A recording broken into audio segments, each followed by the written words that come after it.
Am I the a-hole for ghosting my fiancé after she called the police on me and lied? I just need a place to vent about what happened recently and to seek advice on how to move forward. Me, 28 male, and my fiancé, 25 female, got engaged 2 weeks ago. We've been together for 5 years now. 3 weeks ago, I came home from work exhausted. When I came home, I saw her and her friend Mike sitting at the dining table. I went over to my girlfriend, kissed her on the cheek, and dapped up Mike. I didn't really think too much about him being there since I know him really well and he's known my girlfriend since they were little kids. I just asked him if he wanted a beer or something, but he refused, stating that he was here to talk to me. I was confused at first, but when I looked at their serious expressions, I knew it was something serious. I grabbed a beer from the fridge and sat at a table as well. They started talking about how close me and Mike were getting over the last few years and stuff. I just sat there flabbergasted. I didn't understand what they were trying to get at. I think me and Mike were sort of social buddies. If we were both attending the same social gathering, of course I'd hang out with him. But I never really hung out with him alone or made separate plans with him. I just told him to stop rambling and to get to the point. I was exhausted and really didn't want to beat around the bush any longer. My girlfriend asked me if it was okay if Mike could stay over for a few weeks since he recently got fired and evicted from his place. I told him of course he could stay, as long as he didn't make a mess and contributed to the household like taking out the trash, etc. He got up and gave me a tight hug and thanked me. Little did I know, this man was a filthy alcoholic. The first week things weren't that bad. He just kept to himself, did the chores I asked of him, and it was fun having someone in the house to watch basketball with.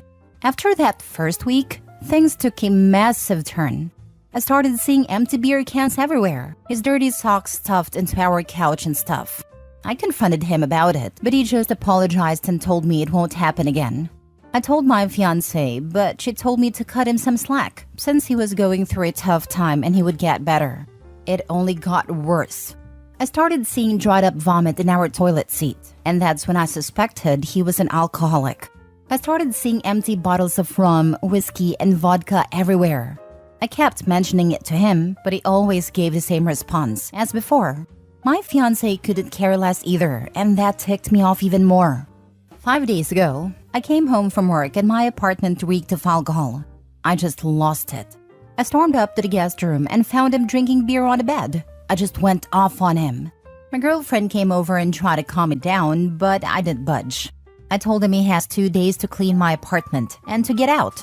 Otherwise, I was going to call the cops on him. I guess he didn't like what I said one bit. He just got off the bed and charged at me. All I remember is him ramming me into the wall behind me and me hitting my head against a sharp object. The next thing I know, I see an officer pointing a flashlight at my face. I asked him where Mike was, and he told me he was in a safe place where I couldn't hurt him. He and another cop grabbed me off the floor and dragged me outside. I saw my girlfriend and Mike talking to a cop. At this point, I'm fading in and out of consciousness. When she looked at me being escorted down the stairs like some rag doll, I wanted to tell her something, but my head just hurt too bad to form any sentence. I got put in the cop car and was driven to the station and put in holding cell. I kept asking them why. All they responded with is the "I have the right to remain silent" BS. I remember just sitting in the jail cell with my head feeling like it was going to explode any second while trying to make sense of what just happened. I remember dozing off and at some point and being woken up by a cop. He told me I was lucky they didn't press charges on me and I was free to leave. My headache felt much better at this point, so I could actually form sentences. I asked him to explain to me what happened. They told me they received a phone call from my fiancé claiming I was drinking again and got really violent. And her friend had just subdued me to stop me from hurting her. I was so confused. Like, who was drinking and who got violent? He just told me the same story again. I was beyond mad at this point. As soon as I got my phone back, I texted my dad to come pick me up and to drive me to my apartment. He tried to pose questions as to why I spent the night in jail, and I just told him to drive me home. I'll explain later. Once there, I just stormed upstairs to see if my front door was unlocked. And to my surprise, it was. Mike and my now ex-fiancé was sitting on a couch. I could tell she had been crying since her mascara was running down her face. She jumped up and tried to hug me, but I just pushed her off me and told her to get the heck out of my apartment. She tried begging and pleading, but I told her to shut it and to pack few essentials and to get out. She left after begging a bit more. I immediately called off from work, claiming I had an injury and just got dispatched from the hospital. The whole day seemed like a fever dream to me. Nothing made sense. Why did my fiancé lie to the cops? That's all I thought about all day. She tried calling me a million times, but I kept trying to ignore it until I just couldn't hold back anymore. I picked up and told her to explain everything and to not dare even think about lying to me. She ended up telling me that after Mike knocked me out, they both started to panic.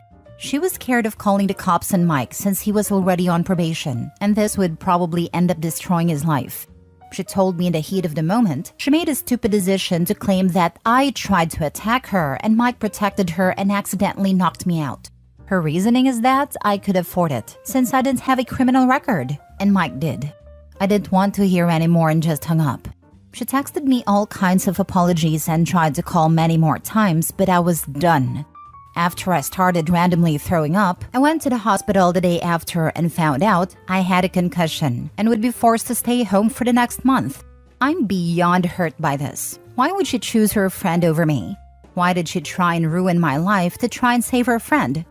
She tried coming over several times a day, but I never even dared to answer her. I've blocked her and everything. But today I got a text from her mom claiming she tried overdosing on painkillers yesterday and was in the hospital. All she wanted was to see me again.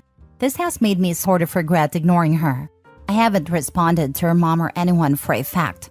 The only person besides those involved who knew are my dad and my mom is taking care of me at the moment. I'm really conflicted. On the one hand, I feel like ending her for what she did. But on the other hand, I still love her and feel like she made a genuine mistake. I don't want to feel any more pain. My life is a freaking mess, and by erasing the last 5 years of it, probably would just make me end it all. I don't want to see the love of my life being buried over me ignoring her. I don't want to force my poor mother to be my free caretaker for a month. I feel like it's my fiancé's responsibility now. I'm so done with everything. I'm literally glued to bed all day, and my laptop and phone are the only things keeping me sane. I start randomly getting panic attacks and start shivering uncontrollably. Please, what should I do? Am I the a-hole for ignoring her and making her idle? Should I allow her to come see me? Now for the top comments. Hands up who thinks she's banging Mike. She's definitely banging the heck out of Mikey. An unemployed, drunken, evicted mofo on probation. What a prize. Shaking my damn head. She definitely chosen wisely. Not the a-hole. Seen it a million times. These kinds of women crave validation and attention, and you can't possibly compete with someone who doesn't have to do literally anything all day. They can just sit there and give them attention and reaffirm all of the things they say until boom, second boyfriend. When Mike injured your head, they should have called an ambulance.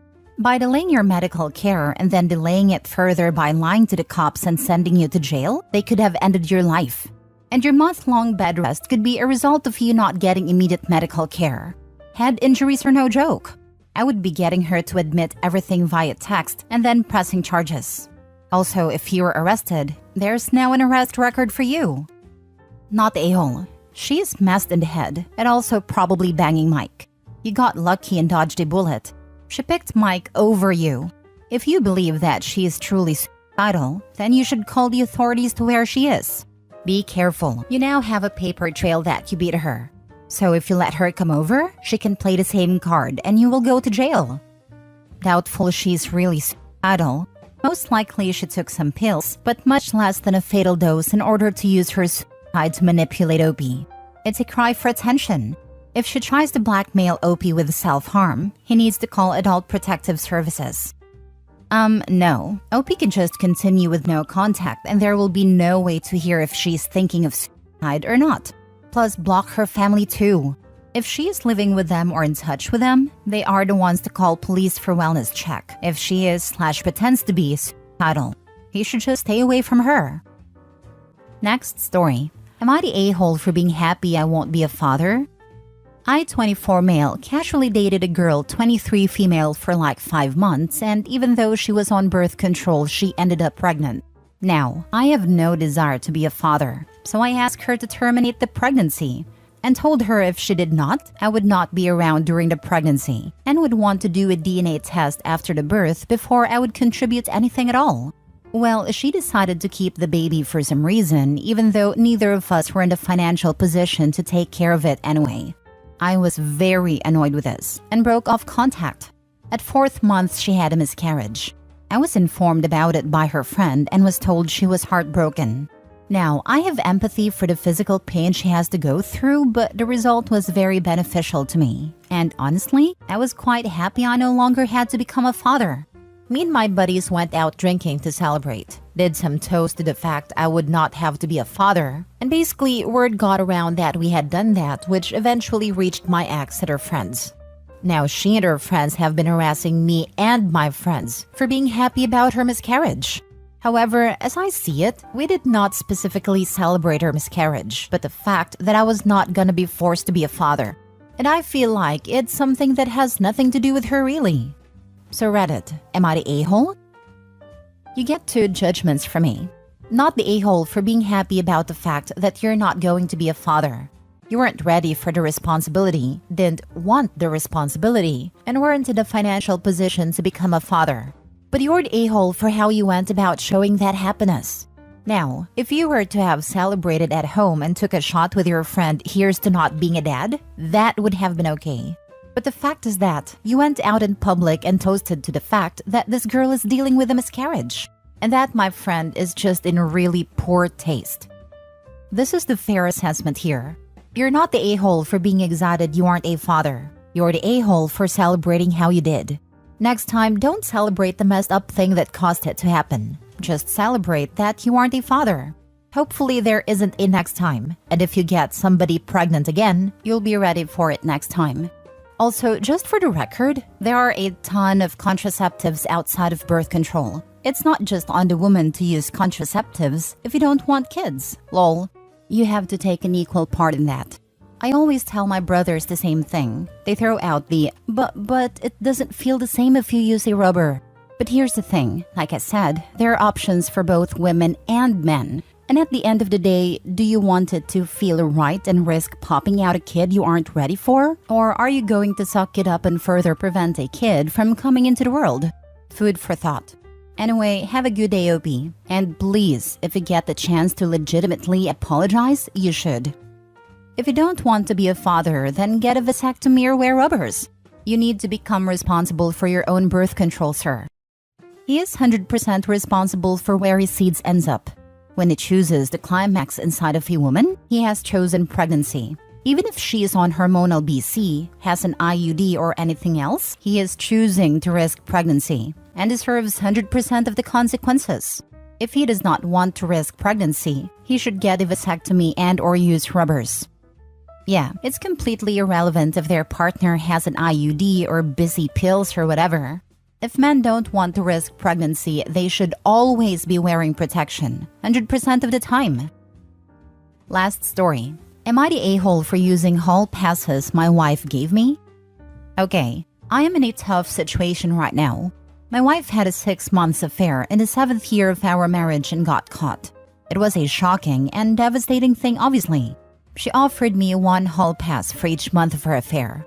It took years of marriage counseling to get back where we were previously.